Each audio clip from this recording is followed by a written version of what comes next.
Hey gang, it's JC, and this is the Daily Dose for Thursday, January 13th, 2011, a cooperative venture with Mind Active in beautiful downtown Brentwood. I'm sliding my chair forward here. I had an idea maybe I'm not in the center of the frame. I was sitting in the dark yesterday because we had to record so early yesterday because I had to go all the way to the station and all the way down to the South County to get ready for our live broadcast on the Big 550 KTRS from O'Leary's restaurant, which reopened last weekend and had their big fundraiser last night. We were there, and it's just one of those things where you sit there and you sort of look around and you think, well, it's a shame that this had to happen to anybody, that these people had to face all this devastation down there.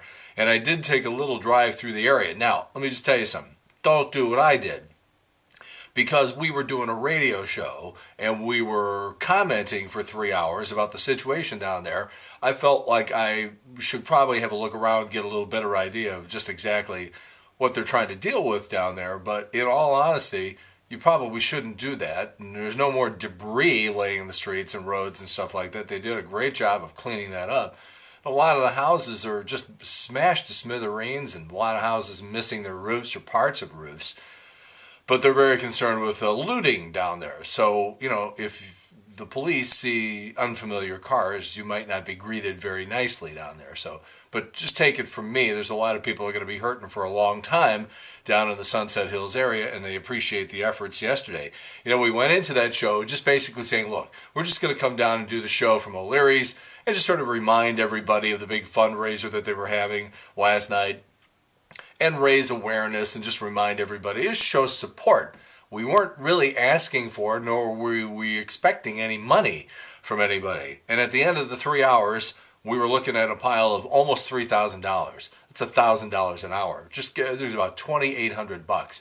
And it's just one of those things, as I said, where you look around and you say it's a shame this had to happen to anybody, but maybe when things like this periodically happen in a community like Sunset Hills, maybe it just sort of brings everybody together and reminds people that it's nice to have good neighbors and nice to have people who can help people out. And there's a lot of people. There's a lot of people who were renting, didn't have any renters insurance, and it's like, well, why didn't they have renters insurance? Well, because it costs money. And if you look at some of the places, it's very clear that these were not, shall we say, high income residences. So not everybody can have money, but when something like this happens, it's nice when people help out, and it made us look good yesterday too. And that was just one of the byproducts of the whole thing. And we're still a new show, and there's still people trying to decide, whether we're worth having around, and something like that happened. So it was just one of those win-win situations everywhere you look. So again, thanks to everybody who had anything to do with it yesterday.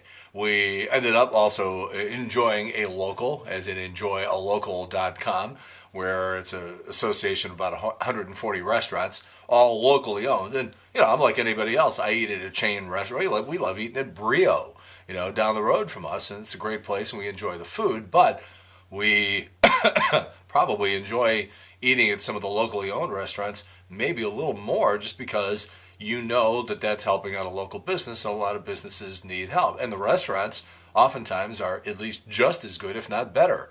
We went to LaRusso's last night, and I don't think we go more than 3 weeks at any given time, in any given time period, where we don't go down on Watson Road and have ourselves a meal with Rich and Terry LaRusso. And I had this escalar fish last night, which was unbelievable, and some risotto that went with it. Just a fabulous meal at LaRusso's Cucina down in South City. And we brought our own wine last night. Let me just tell you about this. Do you remember back in the very late 80s, there was a guy on television. It was one of the very first infomercials. Of course, you had your Mike Levy and Amazing Discoveries, and that little British guy with the bad teeth and the red suspenders running around all over the place. But right about that same time, when infomercials were just sort of new, there was a guy by the name of Dave Del Dotto. I remember bringing up his name once when I was interviewing Jerry Seinfeld out in Los Angeles, and I was sat down. I mentioned Dave Del Dotto, and Seinfeld just rolled his eyes back in his head, and just laughed out loud. Dave Del Dotto was one of those first guys to come on and say, you can buy all this property and you don't need any money down. I'll show you with my method. Just send me $150 or whatever it was. It was probably closer to $300. And I'll show you how you can be a millionaire and you don't even need any money and all this sort of stuff. And I mean, I think it was probably pretty much a scam, but Dave Deodato got rich. You might remember the infomercial because it was shot on the beach in Waikiki, and he was wearing like a Hawaiian shirt, and you saw the water out there, and they kept cutting to shots of the crowd, and they were all sitting on chairs outside right there on the beach. See, it's coming back to you now. Okay, that's Dave Deodato. Well, one of the things about Dave Deodato is apparently he took all or most of the money he made and put up one of the best wineries in the Napa Valley. And I had very mixed emotions about going to it because I'm thinking to myself, I think the guy's sort of not really a crook, but he's not really on the up and up either. But I kept hearing things about how good the winery was in Napa. So Triple C and I went at the tail end of last summer. I had a little time off, maybe you read. And so we went to this place. And before we went, we had gone to a bunch of other places in Napa and had the wine tastings. And they give you a little sample, a little thing in a cup, and you drink it, or you can spit it out, whatever.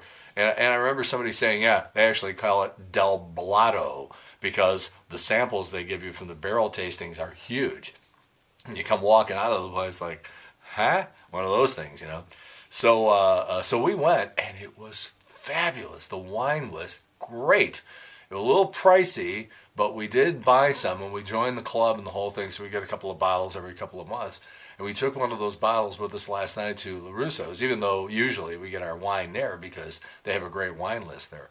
But this Deodato stuff is not distributed in the St. Louis area. The only way you can really do it is order it online or go out to Napa or whatever. But I'm telling you, like I said, it's one of those things where you're having extremely mixed emotions because you're thinking to yourself, this guy made this money on all these people who thought they were going to be millionaires by reading the Dave Deodato method of, buying real estate without any money down. And you know how far that'll get you. But boy, was that wine good. It's just unbelievable. It's the sort of stuff that you put your nose, and I'm not a one of these snooty wine people, but you pour that Deodato stuff, and then you put your nose in the glass, and you can almost get intoxicated just breathing the aroma from this wine. It's unbelievable. So it's just a goofy story about what somebody did with their money. At least he made somebody happy. He made us happy at dinner last night.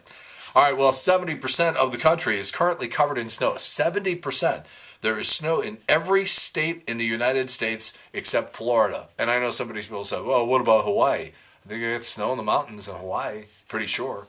So, unless they mean the contiguous 48 states. But regardless, or as people say in Missouri, irregardless, which is not a word, there's a lot of snow. Let's just leave it at that. All right, what do we got here? Those dopes from the Westboro Baptist Church in Topeka, Kansas, or is it Wichita, wherever it is? Yeah, Topeka. They're not going to picket that 7-year-old girl's funeral down in Tucson, Arizona. A couple of conservative talk show hosts came along and said, look, if we put you on the air for like a half an hour, you just get to flap your traps. Will you call off your demonstration? And they agreed to it. So, I keep kind of trying to come up with ideas as to how to shut these people up. And some of these guys actually found a way. Forbes.com has put together a list of Hollywood's most influential celebrities. And I think you're going to laugh because you're going to think, most influential? All right, it starts with Steven Spielberg, who I wouldn't have put at number 1. I would have put Oprah there. She's number 2. Dr. Oz at number 3. I don't even think most people still know who he is. Number 4, Rush Limbaugh. Number 5, Barbara Walters. 6, Bono. 7, L.A. Lakers coach Phil Jackson. What?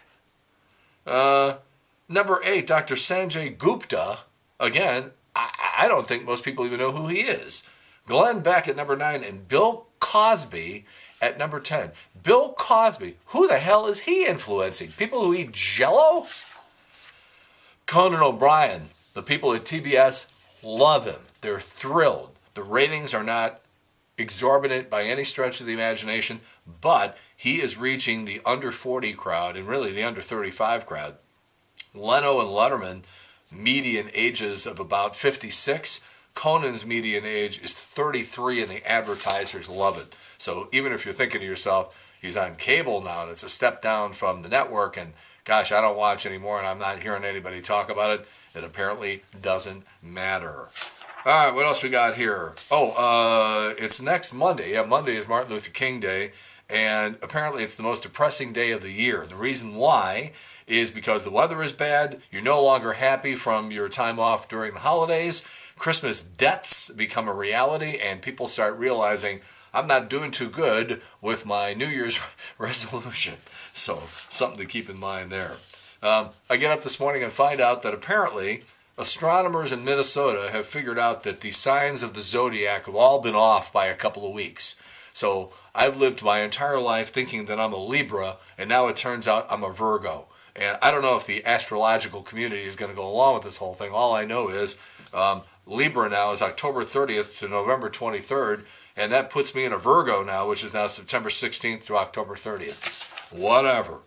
According to a new survey by Zagat, the average American eats out 3.1 times a week.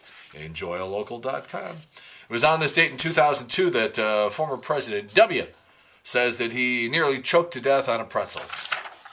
Didn't believe it then, don't believe it now. And birthdays today include Julia Louis-Dreyfus, who is 50 years old today. She's a bona fide heiress. Her family is loaded. They own a French company called the Louis-Dreyfus Group, which is one of the world's largest commodities trading and merchandising firms. Her father, who ran the corporation until 2006, is a billionaire. Have a nice day. All right, that's it. We got some great stuff for you in the archives, top of the page, on the Video Village and the Wayback Machine. We always have great stuff on Eye Candy, which is right below what you're looking at right now. Enjoy punching around on jc'sdailydose.com. That's it, the Daily Dose for Thursday, January 13th, 2011, a cooperative venture with Mind Active in beautiful downtown Brentwood. In the meantime, we've beaten this one to death. Have a good one. See you later. Bye.